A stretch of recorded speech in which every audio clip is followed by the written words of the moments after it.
John had lived on that 40-acre farm long enough to know every inch of soil, every curve of the dirt road, and every rustle of the wind through the crops.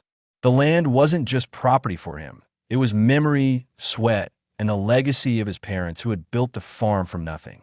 That's why the dirt road mattered so much.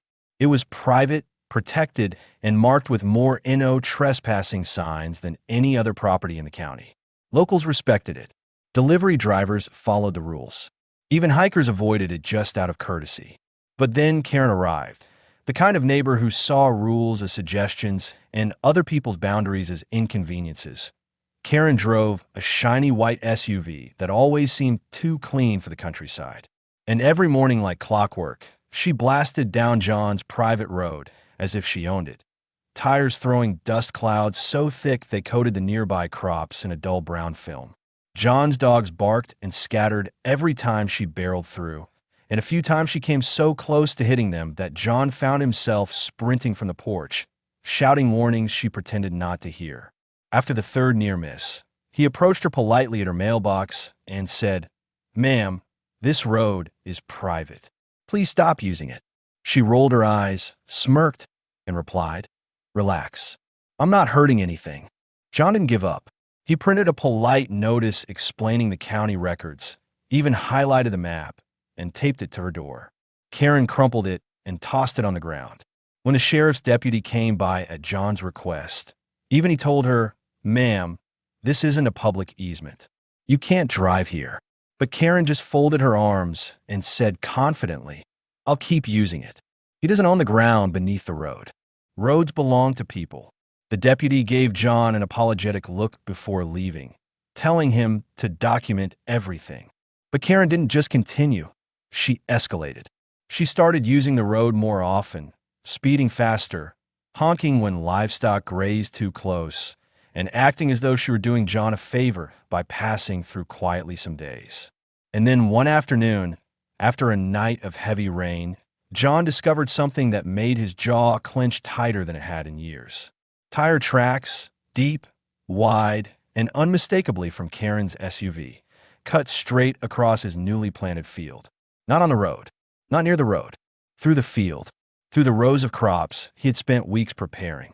She hadn't even tried to stay on the path. Instead, she had veered off, carving a shortcut to avoid a small puddle on the road. John stood there in the soft morning light, staring at the ruined rows, his boots sinking slightly into the mud. A quiet anger settled over him. Not loud, not explosive, but cold and steady. He took out his phone, snapped photos of everything, and whispered to himself, "Enough, this is enough." But even then, he didn't seek revenge. Not immediately. He walked the length of the tracks, inspecting the damage, thinking of every warning she had ignored. His mind worked slowly, methodically, weighing options, thinking of what he could do legally and what he could do practically. Because Karen wasn't just using the road. She was now invading the land itself. And as John stood at the end of the field, looking toward the dirt road she treated like her personal shortcut, an idea began forming in his mind. Not out of spite, but out of necessity. Because if Karen insisted on using his road, he was going to make sure she regretted it. John wasn't the kind of man who picked fights. His father had raised him with a simple rule: don't start trouble, but don't let anyone walk over you. And Karen had been stomping over every boundary he owned for weeks. She ignored warnings, brushed aside legal notices, and treated his farm like her shortcut playground. So John finally decided that if Karen wasn't going to respect his words, she would sure as hell respect physics, that he spent 2 days researching before settling on something clever, quiet, and technically non-lethal. Retractable spike strips, the same kind law enforcement used for high-speed chases, except he found a model that stayed flat until pressure activated them. If a vehicle crawled slowly, nothing. But if someone flew through the road like a bat out of hell, the spikes would shoot upward just long enough to flatten tires. No car damage, no injury, just a loud, undeniable stop that he ordered 2 industrial-grade strips, each 6 feet long. They arrived in plain brown boxes, and he stored them in the barn's loft until midnight.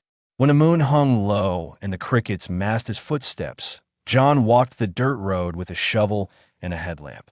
He picked the exact stretch Karen always sped over, the place she never slowed, never looked around, never even acknowledged the land she was trespassing on. He dug out 2 shallow trenches, no more than an inch deep, placed the spike strips inside, and packed the dirt back over them. Smooth, level, invisible. He memorized the precise spot, marking it only with 2 barely noticeable stones on the edge, markers only he would recognize. It was a plan crafted with patience, not anger, and built on one goal alone: stop her without harming her. For 2 days, John kept watch from the porch whenever he heard her SUV. She still sped across the farm like she owned it, but by some luck, or maybe just timing, she hadn't hit the hidden section yet. John waited, feeding the chickens, fixing fences, and pretending everything was normal. But every rumble of her engine made his heartbeat quicken. He knew it was only a matter of time. Then, on the 3rd morning, it happened. He heard the SUV before he saw it. An aggressive roar, louder than usual, as if she were furious at the world. John stepped outside with his coffee, the steam curling into the crisp morning air. He tapped the small body cam clipped under his flannel shirt and felt it blink to life. Then, in the distance, Karen's white SUV came barreling toward the buried strip, dust flying so high it looked like a storm cloud behind her. She was going fast. Way too fast. "Here we go," John murmured. Karen's SUV reached the hidden patch, and PSSSHHHHTT. The sound was sharp, explosive, and weirdly satisfying. All 4 tires sagged instantly, deflating like punctured balloons. The SUV jerked sideways, skidding in a cloud of dust before lurching to a stop with a sad mechanical groan. Karen burst out of the driver's seat, arms flailing, face redder than a barn roof. "What the? Someone sabotaged me. This is a crime. A crime!" she shrieked, kicking one of the limp tires in rage. John didn't rush. He walked toward her with the slow, steady steps of someone who already knew how this would play out. His body cam blinked calmly. His expression stayed neutral. "Karen," he said, stopping at a safe distance. "I told you, this is private property. You were trespassing. Again." She spun toward him, nostrils flaring. "You did this. You're going to jail." John simply pointed over her shoulder to the sheriff's truck was rolling down the dirt road. Its lights off, but its timing perfect. John had called him the moment Karen passed the first "No trespassing" sign. The sheriff stepped out, hat low, expression unreadable, and Karen suddenly went silent.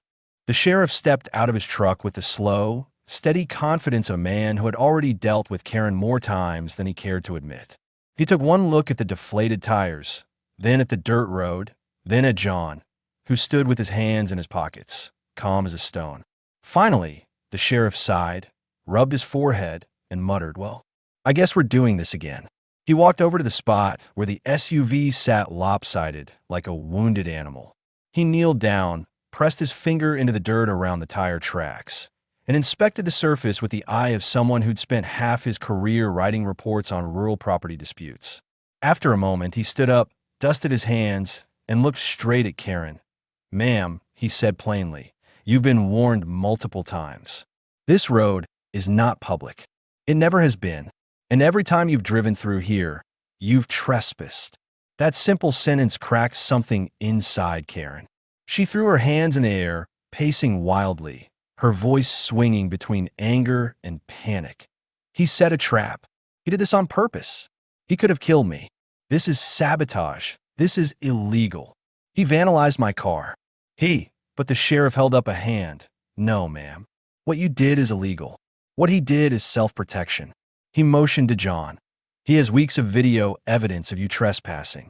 He gave you written notice. I personally came out here and warned you. Multiple times. And he's within his legal rights to install deterrents on his own property, especially if vehicles are coming through at dangerous speeds. These spike strips don't harm people.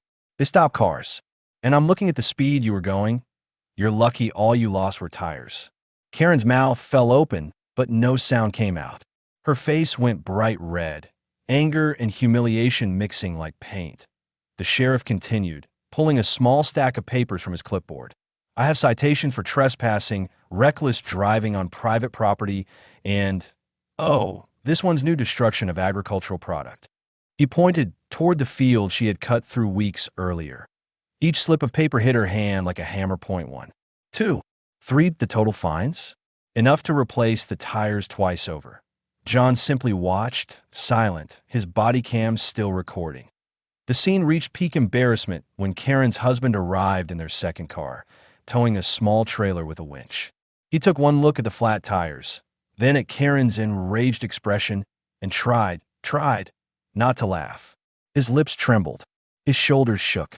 Finally, he looked at John and mouthed a sincere, defeated, "I'm sorry." The sheriff helped guide the tow truck around the torn-up road while Karen stood with crossed arms, refusing to make eye contact. Every second felt like a punishment. As the tow truck pulled her humiliated SUV away, Karen climbed into the passenger seat of her husband's car, slamming the door so hard dust fell from the roof. The sheriff turned back to John. "Well," he said with a small grin, "something tells me she won't be driving through here again." He was right. From that day forward, Karen took the long, winding county road every single time, even when it added an extra 15 minutes to her drive. She never sped near John's land again. She didn't even look in his direction. Peace returned to the farm at last. And the spike strips? John dug them out a week later, cleaned them, oiled them, then mounted them on a wooden board and hung them in his barn like a trophy, a quiet badge of victory and a reminder that some lessons, especially for a Karen, aren't taught through conversation. They're taught through consequences.